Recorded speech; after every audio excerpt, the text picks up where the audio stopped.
வணக்கம்.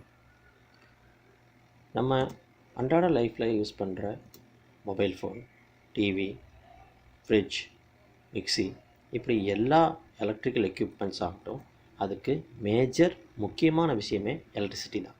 பட் இந்த எலக்ட்ரிசிட்டியை பற்றி நம்ம எந்த அளவுக்கு நாலேஜ் கெயின் பண்ணி வச்சுருக்கோம் அப்படின்னு பார்த்தீங்கன்னா, கண்டிப்பாக அது ஒரு கொஸ்டின் மார்க் தான். எலக்ட்ரிசிட்டிங்கிறது கண்ணுக்கு தெரியாத விஷயங்கிறனாலையோ நம்ம அதை பற்றி தெரிஞ்சுக்கிறதுக்கு ரொம்பவுமே பயப்படுறோம். ஸோ இந்த எலக்ட்ரிசிட்டியை பற்றி புரிதலை உங்களுக்கு கொடுக்கறதுக்காகத்தான் நான் இந்த வீடியோ அப்லோட் பண்ணுறேன். ஸோ இந்த வீடியோவில் நான் உங்களுக்கு எலக்ட்ரிசிட்டியை பற்றி ஒரு பேசிக் அண்டர்ஸ்டாண்டிங்கை ரொம்பவும் சிம்பிளாக உங்களுக்கு நான் எக்ஸ்பிளைன் பண்ண போகிறேன். ஸோ அதுதான் இந்த வீடியோ. இப்போது இந்த டாப்பிக்கை பொறுத்த வரைக்கும் எலக்ட்ரிக்கல் பேசிக்ஸ் அப்படிங்கிற டாப்பிக்கில் நம்ம டிஸ்கஸ் பண்ண போகிற topics voltage, current, power, phase, neutral, earthing, இந்த 6 டாபிக் பற்றி தான் பார்க்க போகிறோம். இந்த 6 டாபிக் இன்னொன்னா உடனே ஏதோ ஃபார்முலாலாம் சொல்லி கேல்குலேஷன்லாம் சொல்லி உங்களை குழப்ப போகிறேன்னு நினைக்காதீங்க.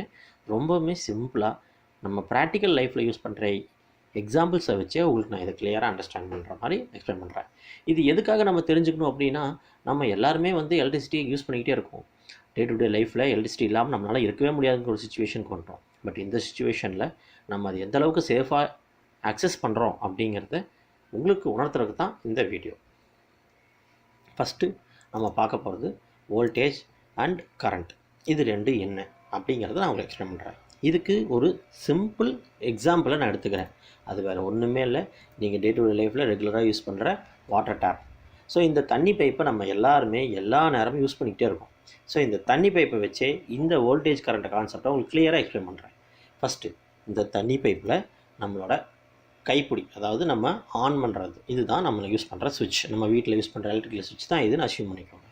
இதில் இந்த பைப்போட அகலம், அதாவது டயாமீட்டர் ஆஃப் த பைப், இதை நம்ம 1/2 இன்ச்சு, 3/4 இன்ச்சு, 1 இன்ச்சு இப்படின்னு நம்ம ஒவ்வொரு சைஸ் சொல்லுவோம்.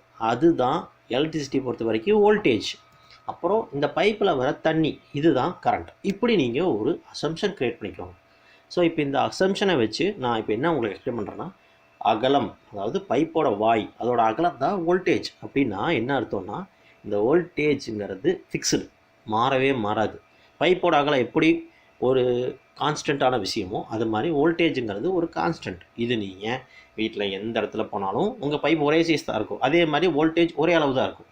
நீங்கள் ஃப்ரிட்ஜ் யூஸ் பண்ணாலும் அங்கேயும் 230 தான். ஒரு மொபைல் சார்ஜ் போட்டாலும் அதுலேயும் 230 தான். ஒரு லைட் எரிஞ்சாலும் அதுலேயும் 230 தான். அந்த மாதிரி வோல்டேஜுங்கிறது கான்ஸ்டன்ட். ஸோ அதுக்கு எக்ஸாம்பிளாக நீங்கள் பைப்பை மனசில் வச்சுக்கோங்க.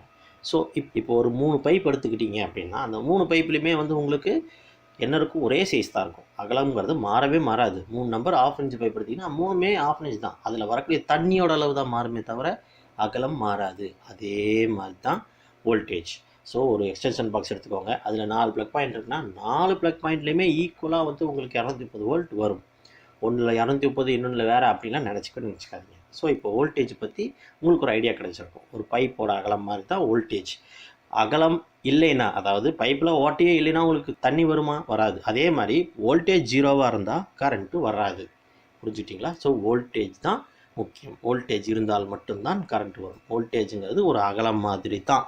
அது எப்போவுமே ப்ளக் பாயிண்ட் வரைக்கும் நின்றுட்டே இருக்கும். நம்ம சுவிட்சை போட்டால் கரண்ட்டு தான் வரும். அடுத்து இப்போது கரண்ட்டு தான் நான் ஏற்கனவே சொல்லிட்டேன். பைப்பில் வர தண்ணி தான் கரண்ட் அப்படிங்கிறத சொல்லிட்டேன்.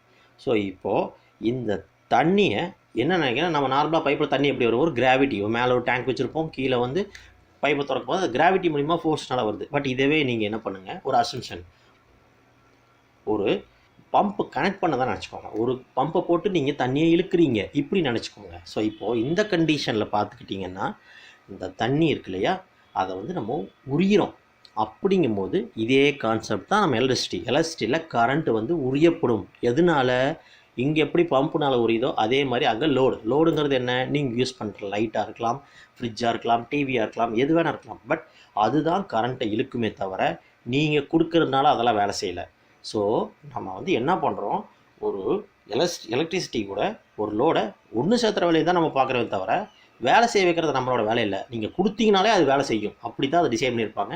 ஸோ கரண்ட்டுங்கிறது உரியப்படுற ஒரு பொருள், இழுக்கும். இந்த இழுக்கிறது பொருளுக்கு பொருள் மாறும். ஸோ இப்போது இது எப்படின்னா, நீங்கள் இந்த பைப்புங்கிறது ஒரு ப்ளக் பாயிண்ட்னு எடுத்துக்கோங்க. அந்த ப்ளக் பாயிண்ட்லேருந்து நம்ம லோடை குத்துனோடனே அது இழுத்துக்கும். இப்படி நீங்கள் அசியூம் பண்ணிட்டீங்கன்னா இது உங்களுக்கு கிளியராக அண்டர்ஸ்டாண்ட் ஆகிடும். அடுத்து இப்போது வோல்டேஜ் கரண்ட்டை பற்றி பார்த்துட்டோம். அடுத்து நம்ம பார்க்க போகிறது வாட்ஸ். வாட்ஸ்னால் என்ன? ரொம்பவுமே சிம்பிள். வாட்ஸுங்கிறது வேறு ஒன்றுமே கிடையாது. இப்போ நீங்கள் ஒரு டம்ளர் எடுத்துக்கலாம், அதுக்கு 100 ml ஒரு கெப்பாசிட்டி சொல்கிறோம். ஒரு பக்கெட் எடுத்துப்போம், அதுக்கு 10 லிட்டர்னு ஒரு கெப்பாசிட்டி சொல்லுவோம். ஒரு குடம் எடுத்துக்குவோம், அதுக்கு 20 லிட்டர்னு ஒரு கெப்பாசிட்டி சொல்கிறோம். அதே மாதிரி தான் ஒவ்வொரு எக்யூப்மெண்ட்டுக்கும் ஒரு கெப்பாசிட்டி இருக்குது. அதுதான் வாட்ஸ். அது லைட்டாக இருந்தால் 11 வாட்ஸாக இருக்கும், ட்ரிம்மராக இருந்தால் 15 வாட்ஸு, ஃபேனாக இருந்தால் 50 வாட்ஸு, இப்படி அதுக்குன்னு ஒரு கெப்பாசிட்டி இருக்குது. அதை தான் நம்ம வாட்ஸ்ன்னு சொல்கிறோம். இந்த வாட்ஸை வச்சு நம்ம என்ன பண்ண போகிறோம்? இதுதான் நம்மளுக்கு கரண்ட் பில்லை டிசைட் பண்ண போகுது. எவ்வளோ யூஸ் பண்ணுறோம், நம்ம எந்த அளவுக்கு பவரை சேவ் பண்ணுறோம், எந்த அளவுக்கு பவரை வேஸ்ட் பண்ணிகிட்ருக்கோம்னு தெரிஞ்சுக்கிறது தான் இந்த வாட்ஸ். இந்த வாட்ஸில் இப்போ எக்ஸாம்பிள் உங்களுக்கு புரியறதுக்காக கிலோகிராம் நம்ம எடுத்துப்போம். 1000 கிராம்ஸுங்கிறது 1 கிலோகிராம். இது எல்லாருமே வீட்டில் ரெகுலராக யூஸ் பண்ணுறது. இதே மாதிரி தான் 1000 வாட்ஸுங்கிறது 1 கிலோவாட். அதுதான் ஒரு யூனிட். ஒரு யூனிட் கரண்ட்டுனா எவ்வளோன்னு தெரிஞ்சுக்கிட்டிங்களா? 1000 வாட்ஸ் தான் ஒரு யூனிட். ஆனால் ஒரே ஒரு சின்ன வித்தியாசம் தான். 1000 கிராம் 1 கிலோகிராம்னா இப்போ 1000 கிராம் போட்டிங்கன்னா அது 1 கிலோ ஆகிடும். ஆனால் நான் உங்களுக்கு ஒரு டவுட் வரலாம், 1000 வாட்ஸ் 1 கிலோ வாட்ஸ் சொல்லிட்டீங்க, அப்போது நான் ஒரு 1000 வாட்ஸ் அயன் பாக்ஸ் எடுத்துக்கிறேன், அந்த அயன் பாக்ஸை நான் ப்ளக்கில் குத்தி சுவிட்சை போட்டால் உடனே 1 கிலோ வாட் எடுத்துக்கிச்சுன்னு அர்த்தமா, ஒரு யூனிட் எடுத்துக்கின்னு அர்த்தமா? அப்படி கிடையாது. வாட்ஸ் கூட டைம் சேர்ந்தால் தான் ஒரு யூனிட். அதாவது 1 கிலோவாட் டைம் எவ்வளோ டைம்னா 1 மணி நேரம். நீங்கள் போட்டிருக்க எல்லா கெப்பாசிட்டியுமே 1 மணி நேரத்துக்கு உண்டானது தான். இப்போ ஒரு பல்பு 11 வாட்ஸ்ன்னு சொல்கிறாங்கன்னா அது 1 மணி நேரம் எரிஞ்சால் தான் அது 11 வாட்ஸ் எடுக்கும். போட்ட உடனே அது 11 வாட்ஸ் ஆகாது. ஸோ இது மாதிரி எல்லா கெப்பாசிட்டி இருக்குது. உங்களுக்கு இன்னும் கிளியராக எக்ஸ்பிளைன் பண்ணுறேன். ஒரு பல்ப் எடுத்துக்கோங்க, ஒரு 9 வாட்ஸ் எல்இடி பல்ப் எடுத்துக்கோங்க. இந்த எல்இடி பல்பு எவ்வளோ நேரம் எரிஞ்சால் ஒரு யூனிட் கன்சியூம் பண்ணுன்னு உங்களுக்கு தெரியுமா? ஒரு எல்இடி பல்ப் 111 மணி நேரம், அதாவது 4.5 நாள் கண்டினியூஸாக எரிஞ்சால் மட்டும்தான் ஒரு யூனிட் கன்சியூம் பண்ணும். இதுவே ஒரு அயன் பாக்ஸ் எடுத்துக்கோமே, ஒரு 1000 வாட்ஸ் அயன் பாக்ஸ் எடுத்துக்கிறோம், அதெல்லாம் எவ்வளோ நேரம் ஆகும் அப்படின்னு பார்த்துக்கிட்டிங்கன்னா அது ஜஸ்ட் 1 மணி நேரங்க. 1 மணி நேரம் எரிஞ்சாலே போதும், அது ஒரு யூனிட் கன்சியூம் பண்ணிடும். இதுதான். இதை பற்றி இப்போ வாட்ஸை பற்றி உங்களுக்கு ஒரு கிளியராக ஒரு ஐடியா வந்திருக்கும் இல்லையா? அடுத்து நம்ம பார்க்க போகிறது ஃபேஸ் அண்ட் நியூட்ரல் ரெண்டுமே சேர்ந்து பார்ப்போம். இந்த ஃபேஸ்னால் எல்லாத்துக்கும் தெரியும், சிங்கிள் ஃபேஸ் 3 ஃபேஸ்ன்னு கேள்விப்பட்டிருப்பீங்க.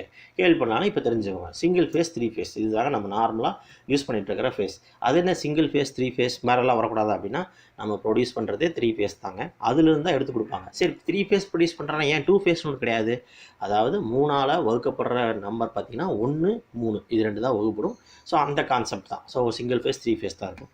இந்த சிங்கிள் ஃபேஸ் 3 ஃபேஸ்னால் என்ன அப்படின்னு பார்த்தீங்கன்னா, சிங்கிள் ஃபேஸ்னால் 2 ஒயர் வரும், 3 ஃபேஸ்னால் 4 ஒயர் வரும். இது என்னடா இது சிங்கிள்னால் ஒன்று தானே, ஆனால் 2 ஒயர் எப்படி வரும்னு நினைக்கிறீங்களா? எப்படி நீங்கள் ஐலாண்டுன்னு சொல்லும் போது எஸ் சைலண்ட் ஆகுதோ அதே மாதிரி 2 ஒயர். ஒன்று நியூட்ரலுங்க. நியூட்ரல் எப்போவுமே நம்ம மீன் பண்ணிக்க மாட்டோம். அது இன்றியமையாத ஒன்று. அது எப்போவுமே வந்தே ஆகும். அதனால் நியூட்ரலை நம்ம சொல்ல மாட்டோம், ஃபேஸை மட்டும் தான் கணக்கெடுப்போம். ஸோ 2 ஒயருங்கிறது என்னென்னா, 1 ஃபேஸு 1 நியூட்ரல். 4 ஒயரில் 3 phase 1 neutral. சிம்பிளாக சொல்லணுன்னா, இப்போ நீங்கள் ஒரு பைப்போட அகலத்தை வச்சு நான் வோல்டேஜ்னு சொன்னேன் இல்லைங்களா? அந்த பைப்போட அகலத்தை நம்ம எப்படி எடுத்துட்டோம்? அதோட 2 முனைகள் எடுத்துக்கிட்டோம். இந்த 2 முனைகளில் ஒரு முனையை நீங்கள் 0ன்னு எடுத்துக்கிட்டிங்கன்னா தான் இன்னொரு முனையை 1 இன்ச் அப்படின்னு நான் அளக்க முடியும். அதே மாதிரி சிங்கிள் ஃபேஸில் 2 ஒயர் வருது. அந்த 2 ஒயரில் ஒரு ஒயர் 0ன்னு இருந்தால் தான் இன்னொரு ஒயர் 230. அதாவது இந்த 2 ஒயருக்கு இடையில உள்ள வித்தியாசம் தான் 230. ஸோ அப்போ 0ங்கிறதுக்கு ஒரு பாயிண்ட் வேணும். அந்த பாயிண்ட் ஆரிஜின் பாயிண்ட் அதுதான் நியூட்ரல். ஸோ ஃபேஸுங்கிறது சப்ளை வரும், நியூட்ரலுங்கிறது 0, அதில் சப்ளை இருக்காது. இதுதான் சிங்கிள் ஃபேஸ் 230 வோல்ட் அப்படின்னு சொல்கிறது. ஸோ இதே 3 ஃபேஸில் அது சிம்பிள். அதே ஒரு நியூட்ரல் இருக்கும், 3 ஃபேஸ் இருக்கும், அவ்வளோதான். அதாவது ஒரு வீட்டுக்கு ஒரு கனெக்ஷன் சிங்கிள் ஃபேஸ் வாங்குறதும் ஒரு வீட்டுக்கு ஒரு கனெக்ஷன் 3 ஃபேஸ் வாங்குறதுக்கு என்ன வித்தியாசம்னு பார்த்தீங்கன்னா, அவங்க 3 வீட்டு கனெக்ஷனை ஒன்றா வாங்குறாங்கன்னு அர்த்தம். அவ்வளோதாங்க, சிம்பிளாக. ஏன்னா 5000 வாட்ஸ்க்கு கீழே லோடு இருக்குது உங்கள்கிட்ட அப்படின்னா, அதாவது ஒரு சின்ன வீடு 3 ரூம் இருக்கும், 3 ரூமுக்கு ஒரு ஃபேனு ஒரு லைட் இருக்குது. ஸோ 3 ஃபேனு 3 லைட்டு, அது போக சின்ன சின்ன ஹோம் அப்ளைன்ஸ் தான் வச்சுருப்போம் அப்படின்னா அவங்களுக்கு சிங்கிள் ஃபேஸ் போதுமானது. 5000 வாட்ஸ் வாங்கி அவங்க யூஸ் பண்ணிக்கலாம். பட் மேலே அதுக்கு ஏசியெல்லாம் வச்சுருக்கேன், நான் 2 ஃப்ரிட்ஜ் வச்சுருக்கேன், 2 வாஷிங் மிஷின் வச்சுருக்கேன் அப்படின்லாம் இருந்தால் அவங்களுக்கு 3 ஃபேஸ் போவாங்க. 3 ஃபேஸில் என்ன ஒரு பெனிஃபிட்னா, அதிகமான லோடை 3ஆக ஸ்பிட் பண்ணி எடுத்துக்கலாம். நீங்கள் 3 கனெக்ஷன் வாங்கின மாதிரி கணக்கு. அதனால் நீங்கள் லோடை ஈக்குவலாக ஷேர் பண்ணிக்கலாம். அதனால் எந்த ஒரு பிரச்சனையும் வராது. இவ்வளவு தாங்க. இதுதான் ஃபேஸை பொறுத்த வரைக்கும். இதுதான் ஒரு வீட்டோட சிங்கிள் ஃபேஸ் கனெக்ஷன். கம்பத்துலேருந்து 2 ஒயர் வரும். அந்த 2 ஒயர் எடுத்து மீட்டருக்கு கொடுத்து மீட்டர்லேருந்து எடுத்து நம்ம எல்லா ஹோம் பிளேஸ்க்கும் அந்த 2 ஒயர்லேருந்து தான் சப்ளை போகும். அதே 3 ஃபேஸ் எடுத்துக்கிட்டால் கம்பத்துலேருந்து 4 ஒயர் வரும். அந்த 4 ஒயரில் 3 ஃபேஸு ஒரு நியூட்ரல், 3 ஃபேஸை தனித்தனியாக பிரித்து எடுத்து நம்ம தனித்தனியாக லோடு கொண்டு போவோம். அவ்வளோதாங்க. அடுத்து நம்ம பார்க்க போகிறது எர்த்திங். நம்ம பார்க்கறதுலே முக்கியமான டாபிக் இதுதாங்க.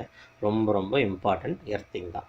பேர்லேயே உங்களுக்கு தெரியுது எர்த்திங், ஐஎன்ஜி சேர்த்தாலே அது கண்டினியூஸ் டென்ஸ். ஸோ நீங்கள் எப்பவுமே எர்த்து கூட லிங்க் ஆகியே இருக்கணும் அப்படிங்கிறத தான் இங்கே மீன் பண்ணுறாங்க. ஸோ இதில் எர்த்திங்கை எங்கே அதிகமாக பார்ப்பீங்க அப்படின்னு பார்த்துக்கிட்டிங்கன்னா ப்ளக் பாயிண்டில் தாங்க. ப்ளக் பாயிண்டில் இந்த 2 ப்ளக் பாயிண்ட்டுமே நீங்கள் பார்த்துருப்பீங்க. ஒன்று 2 பின், இன்னொன்று 3 பின். இந்த 3 பின்னில் அடிஷ்னலாக ஒரு பின் வருது பார்த்தீங்களா, அது தாங்க எர்த்து பின்னு. 2 பின்னுக்கும் 3 பின்னுக்கு வித்தியாசம் இது ஒன்று மட்டும்தான். அந்த பின்னு தான் எர்த்து பின். இது எங்கெங்கெல்லாம் வரும் அப்படின்னு பார்த்தீங்கன்னா 2 பின்னில் வந்து டிவி, மொபைல் ஃபோன் சார்ஜர் இதிலெல்லாம் நீங்கள் பார்க்கலாம். அதில் 2 ஒரு ஃபேஸ் ஒரு நியூட்ரல் போகும். இந்த 3 பின் ப்ளக் எங்கெல்லாம் வரும் பார்த்தீங்கன்னா fridge, iron box, washing machine இதில் எல்லாம் வரும். இதில் வந்து எதுக்காக 3 பின் போடுறாங்க அப்படின்னா, சிம்பிளாக சொல்லணும்னா மெட்டல் பாடி எங்கெங்கெல்லாம் வருதோ அங்கெல்லாம் 3 பின் வருங்க. நீங்கள் வேணால் செக் பண்ணி பாருங்கள். ஸோ இது எதுக்காக அப்படின்னா, அந்த மெட்டல் பாடியில் பவர் சப்போஸ் லீக்கேஜ் ஆச்சு அப்படின்னா நம்மளுக்கு அது பாதிக்காமல் இருக்கணும், நம்மளுக்கு ஷாக் அடிக்கக்கூடாது அப்படிங்கிறதுக்காக தான். ஸோ இது என்ன எர்த்து பின்னு சொல்கிறப்ப அப்படின்னா இது என்ன பூமி பின்னா போய் அப்படின்னு சொல்லி கேட்டிங்கன்னா, ஆமாங்க, நிஜமாக பூமி தான். என்னென்னா இந்த பின்னுக்கும் நம்மளோட பூமிக்கும் டைரெக்டாக கனெக்ஷன் இருக்குது. அதுதான் இந்த எர்த்து பின். இது வந்து வீட்டு ஒயரிங் பண்ணும்போதே நம்ம பண்ணியிருக்கணும். ஸோ இதை வந்து பண்ணாட்டி என்ன ஆகும் அப்படின்னு பார்த்தீங்கன்னா, இப்போ எக்ஸாம்பிளாக ஒரு 230 வோல்ட் வருது ஒரு எக்யூப்மெண்ட்டுக்கு. அந்த எக்யூப்மெண்ட்டில் வந்து ப்ராப்பராக நீங்கள் எர்த்து பண்ணியிருக்கீங்க அப்படின்னா என்ன ஆகும்னா, இப்போ இன்கேஸ் இந்த மாதிரி ஒரு ஃபால்ட் ஆகுதுங்க.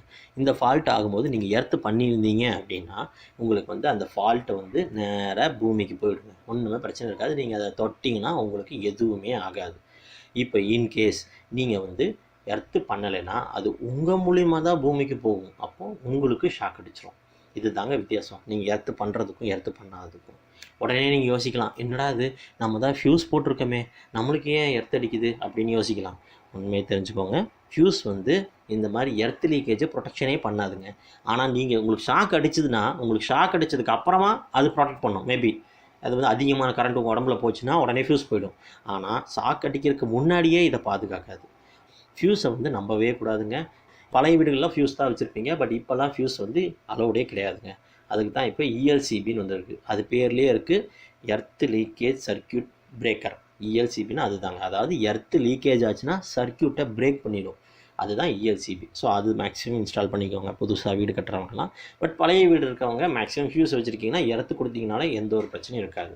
அப்படி நீங்கள் எர்த்து கொடுக்க முடியலனாலும் நீங்கள் வந்து ஒரு பலகை போட்டு நின்னோ இல்லை ஈரக்கை இல்லாமையோ சேஃப்டியாக என்ன வேலை பார்த்துக்கோங்க.